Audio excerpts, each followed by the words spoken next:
ভারতীয় cricket board, ICC, ব্রডকাস্টাররা যারা upcoming টি-20 world কাপকে কেন্দ্র করে কিছুটা স্বস্তির নিঃশ্বাস ফেলেছিল যে বাংলাদেশ খেলবে না ভারতের মাটিতে গিয়ে, সেখানটা একটা রিপ্লেসমেন্ট এসেছে এবং সেই রিপ্লেসমেন্ট স্কটল্যান্ড। সো কিছুটা হলেও বাংলাদেশি দর্শকরা খেলা বিমুখ হলেও, বাংলাদেশের ম্যাচেসগুলো থেকে রেভিনিউ কমে এলেও রিকভারি কিছুটা হলেও হবে।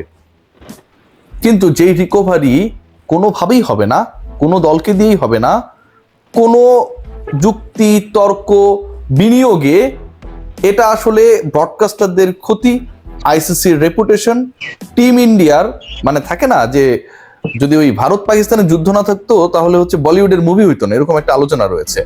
সো ওয়ার্ল্ড কাপে কিংবা এশিয়া কাপে এরকম যে মেগা ইভেন্টগুলো হয় মহাদেশীয় বা বৈশ্বিক, সেখানটায় ভারত পাকিস্তানের ম্যাচ যদি না থাকে ব্রডকাস্টারদের ওই মুনাফাটা কোনোভাবেই কাভার আপ হয় না। সেই ঘটনাই ঘটতে যাচ্ছে। 15 তারিখে ইন্ডিয়া পাকিস্তানের সম্ভাব্য যে ম্যাচের কথা ছিল, অনুষ্ঠিত হবার কথা ছিল, সেই ম্যাচটা অনুষ্ঠিত হচ্ছে না। পাকিস্তান বিশ্বকাপে ভারতের বিপক্ষে ম্যাচ বয়কট করেছে। একটু আপনাদেরকে জানিয়ে দিতে চাই, কুল অ্যান্টিপারস্পিরেন্ট ডিওডোরেন্ট স্টিক আপনার ঘামকে কন্ট্রোল করবে, 24 আওয়ার্স পর্যন্ত আন্ডারআর্ম ঘাম মুক্ত রাখবে এবং কাপড়ে কোনো দাগ হতে দেবে না। যদিও বিশ্বকাপের গায়ে মোটামুটি দাগটা পড়েই গেছে, পাকিস্তানের এই ভারতের বিপক্ষে ম্যাচ বয়কটের মাধ্যমে আরো কয়েকটা ঘটনা দারুণভাবে সামনে এসেছে। প্রথম কথা যেটা, ব্রডকাস্টারদের ক্ষতি, এই ইন্ডিয়া পাকিস্তান ম্যাচ যেভাবেই হোক অনুষ্ঠিত হতে হবে, যতবার পসিবল সেটা করাতে হবে। আইসিসির টার্গেটই থাকে, সেটা যেই ফরম্যাটেরই বৈশ্বিক ইভেন্ট হোক না কেন সেটাই।